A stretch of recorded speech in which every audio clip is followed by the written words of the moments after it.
अजय गुप्ता यहाँ पर। अजय गुप्ता, आपको पुलिस यहाँ पर लेकर आई है, जरा ये बताओ अजय गुप्ता, ये बताओ कि आप यहाँ पर आए हो अजय गुप्ता को लेकर।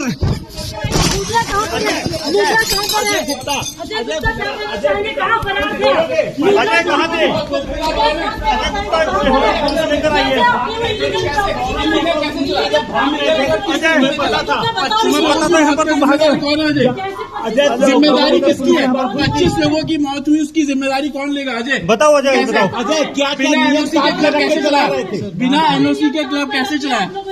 अजय, फेस कवर करके क्या होगा बताइए? एक दिन पहले क्यों अस्पताल में भर्ती हुए? एक दिन पहले अस्पताल में क्यों भर्ती हुए? अजय, ये बताओ जिम्मेदारी किसकी है? क्या नियम? दरवाजा क्या क्या नियम? लूथरा ब्रदर्स का है, लूथरा ब्रदर्स का है।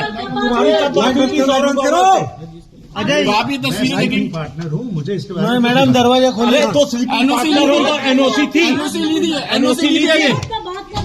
आप बिजनेस पार्टनर है, आपने एनओसी ली थी। तुम स्लीपिंग पार्टनर ही सही, लेकिन क्या तुमने एनओसी मांगी थी? तुमने पूछा था कि पैसा कहाँ लगा रहे हो? ताकि अजय